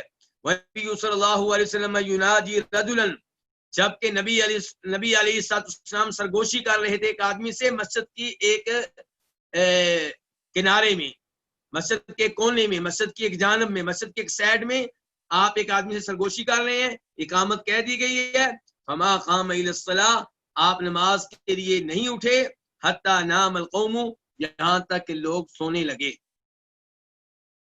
اس آدمی نے آپ سے گفتگو کافی لمبی کی تو آپ نماز کے لیے کافی لیٹ اٹھے، اقامت پہلے کہہ دی گئی تھی، اس سے پتا چلا اقامت کے بعد گفتگو کی جا سکتی ہے، اس میں کوئی حرج نہیں ہے۔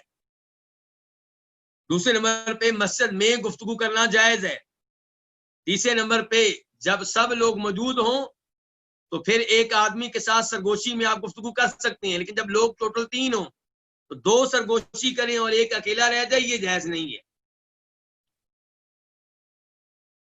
اور پھر وہ مسئلہ معلوم ہوا جس کے لیے یہ حدیث لائی گئی ہے کہ اگر کوئی سو جائے جبکہ وہ بیٹھا ہوا ہو، لیٹا ہوا نہ ہو، تو اس کا وضو انشاءاللہ ٹھیک ہے، اس میں کوئی حرج نہیں ہے۔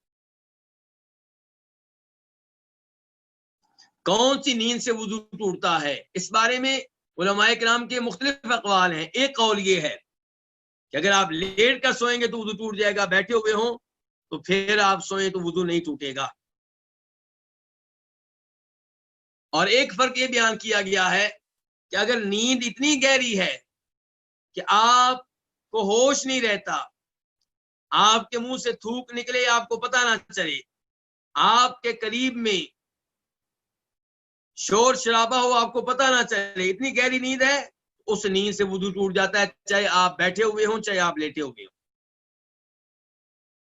بہرحال ہر نیند سے وضو نہیں ٹوٹتا، گہری ترین نیند سے وضو ٹوٹتا ہے، یا اس نیند سے جو آپ لیٹے ہوئے ہوں تب آئے۔ آپ لوگوں کا وقت چونکہ ختم ہو رہا ہے، اس لیے میں یہیں پہ درس کا اختتام کر رہا ہوں۔ انشاءاللہ یہ سلسلہ جاری و ساری رہے گا۔ مجھے امید ہے کہ آپ اسی ذوق و شوق سے حصہ لیتے رہیں گے اور یہ احادیث سنتے رہیں گے اور احکام معلوم کرتے رہیں گے۔ اللہ تعالیٰ مجھے بھی استقامت دے، آپ کو بھی دے، مجھے بھی توفیق دے، آپ کو بھی دے۔ جزاکم اللہ خیرہ، بارک اللہ فیکم۔